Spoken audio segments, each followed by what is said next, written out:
préparation et au final ça va.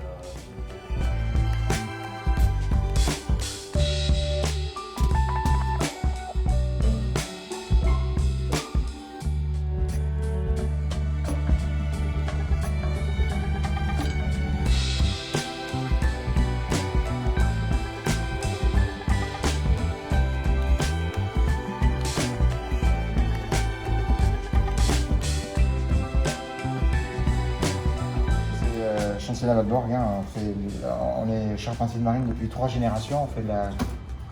On faisait de la construction il y a encore 6-7 ans sur la région marseillaise. Il y a d'autres régions comme en Bretagne, on continue à construire des classiques. Mais ici on fait énormément de grosses restaurations, de gros refitting sur des bateaux que je peux accueillir jusqu'à des tailles de 9 mètres à peu près. Et ensuite sur cale sèche ailleurs, toujours dans le métier de charpentier de marine. D'accord, on part du tracé de carène pour sortir les gabarits si on doit construire un bateau comme les aéros, pour ceux qui savent ce que c'est. Et puis après, on s'occupe de toute la partie charpente axiale, transversale, bordée, formateur, engagement intérieur, gréement, espar, pliage, maquettage. Voilà, ça c'est pour vous donner le spectre large de ce qu'on croit encore peut-être savoir très bien faire, parce qu'on en apprend, je ne sais plus qui est-ce qui me disait ça, mais on en apprend tout le temps. Puisque chaque bateau est un cas d'école, puisqu'on est sur des navires qui ont été construits de façon assez archaïque, jusqu'à dans les années 60 à peu près, où l'idée d'avoir un tracé de carène informatique, des plans et des choses comme ça, c'était pas au goût du jour, ou c'était peut-être trop cher pour le charpentier de marine. Par contre, on était sur des bases de compétences qui relevaient de celles du terrain et de ce qu'on pouvait apprendre avec des méthodes tout à fait très simples. Donc on n'a pas énormément de traçabilité, ni de celui qui a fait quoi que ce soit au niveau du bateau.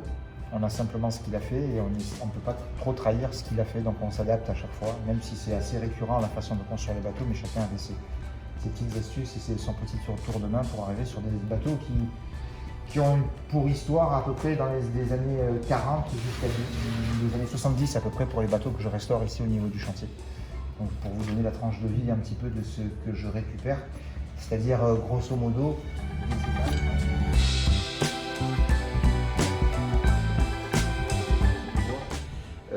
n'est pas sollicité au niveau du développement des champignons.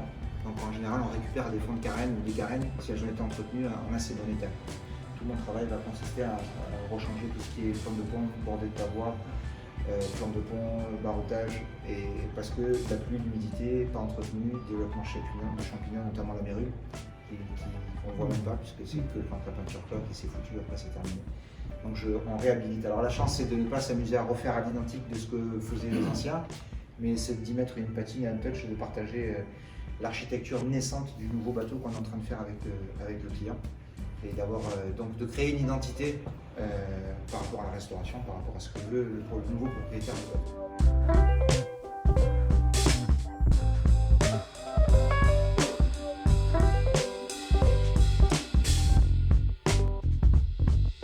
Pour la caméra, donc on est le chantier Lavalborg est labellisé entreprise du patrimoine vivant, artisan d'art, et aussi auprès de l'UNESCO comme entreprise immatérielle qui transmet le savoir par le verbe et par le geste. Parce que je considère qu'on ne fait pas un métier manuel, mais un métier d'expression manuelle. Parce qu'il y a beaucoup de choses à apprendre. Je m'interdis à imaginer à ceux qui viennent ici, que ce soit un salarié ou un contrat d'apprentissage ou quelqu'un qui découvre l'univers dans lequel on est, de s'interpréter uniquement à travers le geste. Il y a une très grosse part. C'est très difficile à faire.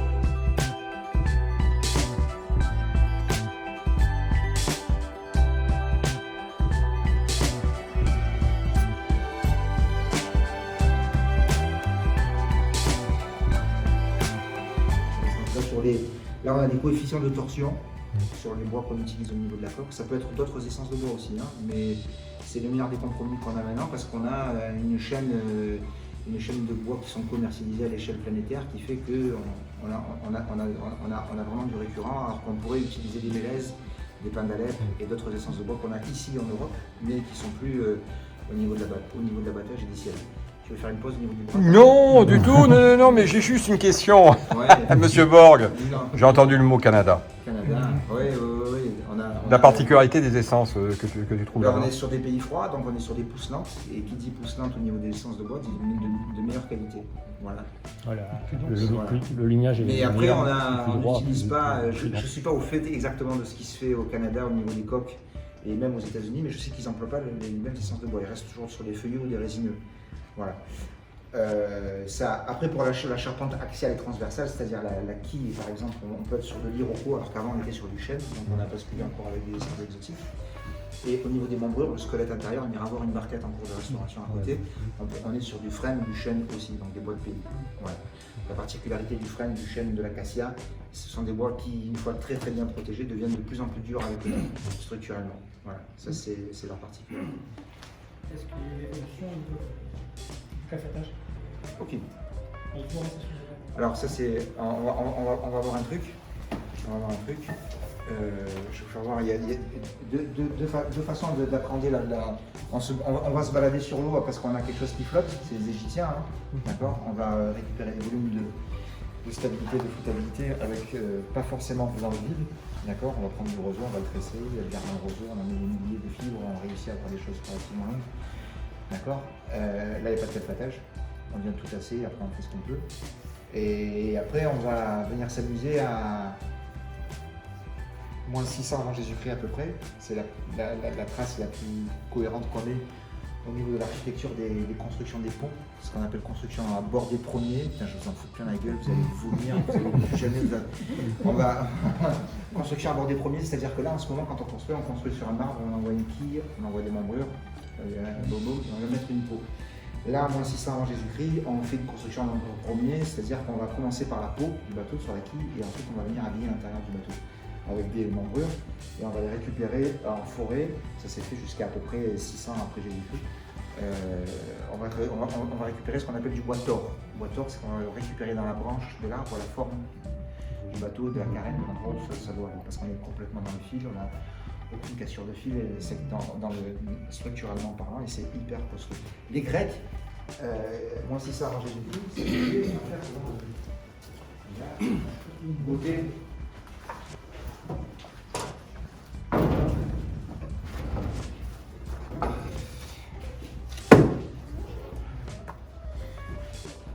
Ça c'est l'avantage de vous recevoir et vous savez ce que c'est qu'un bateau, ou du moins dans sa forme.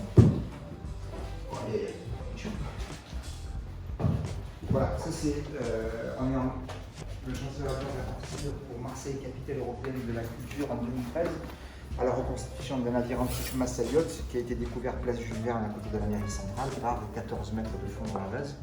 Et après avoir déstraté les couches romaines, parce qu'il y en a partout, les romains, ça c'est pas un souci, ils sont tombés sur un tout petit bout de 4 mètres, complètement éclaté, et il restait à peu près que ça du bateau, peut-être un peu plus long, et ils ont vu des ligatures. Donc les Grecs construisaient des bateaux avec des ligatures. Le bordel était cousu. D'accord. Pas de clous, pas de vis. Pas de ramarla. Encore perso, même pas. Et même pas internet. Pas d'Alep. Le bateau a été reconstruit à l'identique, avec une licence de bois. Donc il y a un dendrochronologue qui avait étudié pendant 20 ans, qui a été payé pour savoir une licence de bois. Donc on a retrouvé forêt de Cadarache, des forêts de Gémenos et chêne aussi, exceptionnel. On l'a plus à l'abattage, mais c'est un super bois. C'est des bois qui sont protégés maintenant. Et puis on a construit le bateau qui navigue, le projet s'appelle le projet Poitis et le bateau s'appelle le Gitis. Et on a reconstruit, donc le bateau fait 10 mètres par 2 mètres de large, il navigue à voile carrée, pale de gouverne. Le safran n'existait pas, il était apparu au Moyen-Âge, d'accord. Donc on est sur le côté, on a 2 grandes pales de gouverne qui servent aussi bien à faire naviguer le bateau, d'accord, qu'aussi lui donner de la stabilité, d'accord. Comme un plan de dérive, on n'a pas de plan de fil dessous. Vous pouvez vous approcher, c'est de la ligature, c'est du chanvre et du lin. L'avantage c'est que c'est au musée, vous pouvez le voir au musée du Centre Bourse à Marseille, c'est sous verre et ça coûte 8 € la visite. Là c'est gratos et vous pouvez, on peut dire. La technique, vous ne la connaissiez pas parce qu'il n'y a personne qui vous l'expliquer. Alors la technique de construction, cette technique de construction,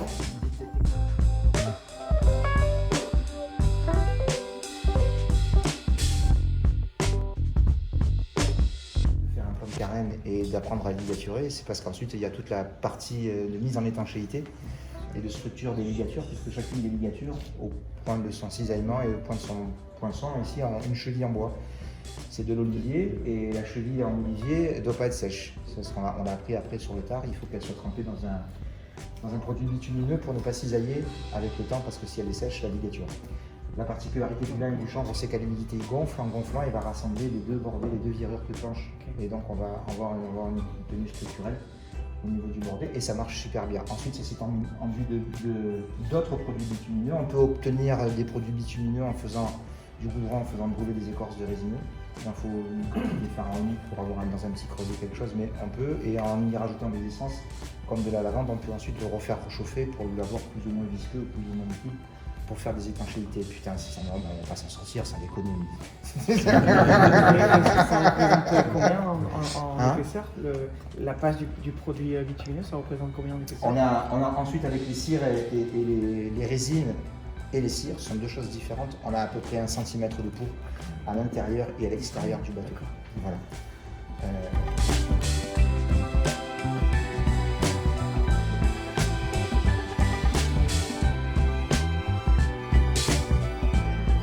les deux styles de bateau qui reste encore amour de poire, mais de cochon, en provençal. Je vous ferai voir une lithographie dessus pour voir ce que c'est, qui navigue à la voile latine. On est sur l'avènement et la venue des charpentiers en fin du 18e, du 19e siècle, qui ont fui la misère du grand sud de l'Italie et qui ont amené leur technique de construction et qui ont imposé, qui ont pratiquement participé à la disparition des autres bateaux. Alors on est sur quelque chose qui est hyper phallique s'il faut qu'on parle de barquette, une chose qu'on ne retrouve pas sur le bateau à Toulon. J'ai une patate aujourd'hui.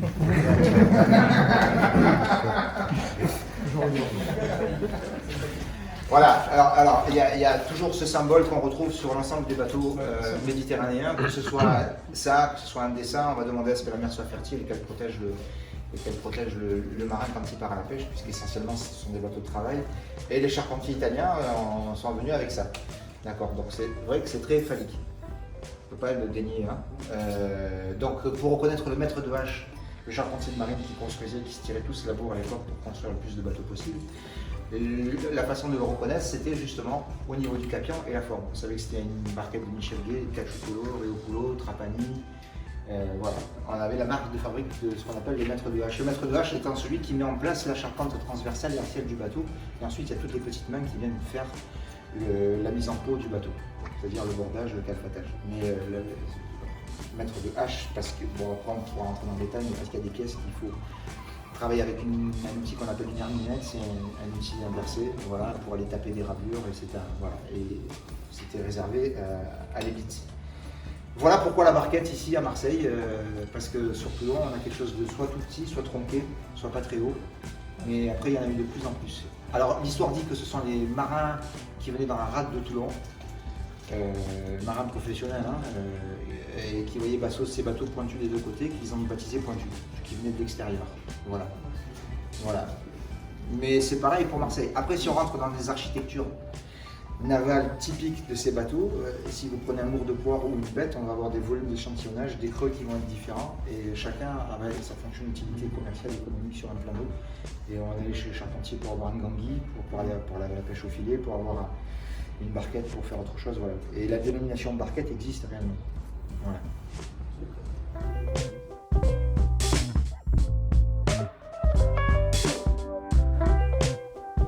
Je ne l'ai pas ici parce qu'elle est chez moi et je ne m'en sers pas. Je l'ai apportée à mon grand-père. C'est l'herminette, le ciseau à bois, la bouge, une égoïne, un fil à plomb, un compas, jamais d'équerre, il n'y en a pas. Il n'y a rien d'équerre sur un bateau. Un bon crayon, un papier de verre pour affûter un tissu de cuir pour le ciseau à bois. Et puis ça c'est la base. Après on va avoir tout ce qu'il y a autour en électroportatif, en cire ruban, en toupie. Et encore, comme on est sur des choses qui sont pas... Tout est relativement assez trapézoïdal et tordu, donc on dévoie très souvent l'origine des machines pour l'adapter au métier de charpentier de marine.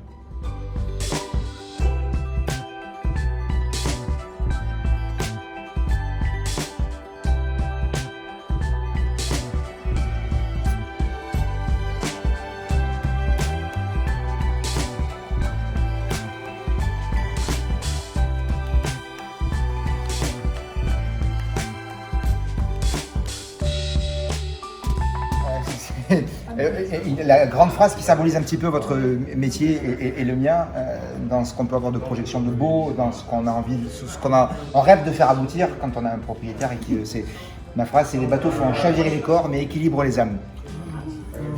Voilà.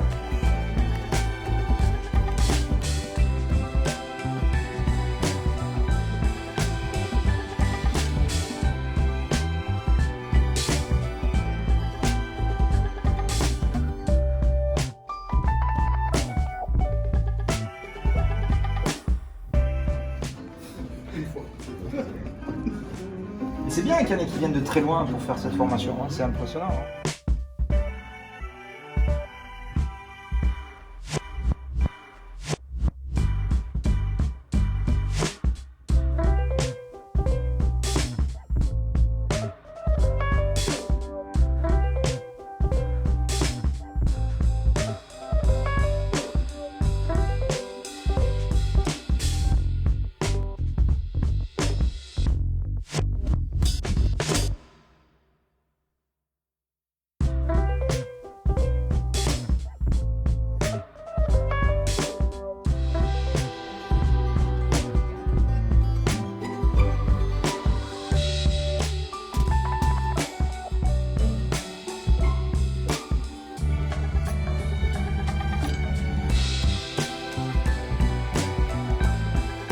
Denis, s'il vous plaît. Merci à vous.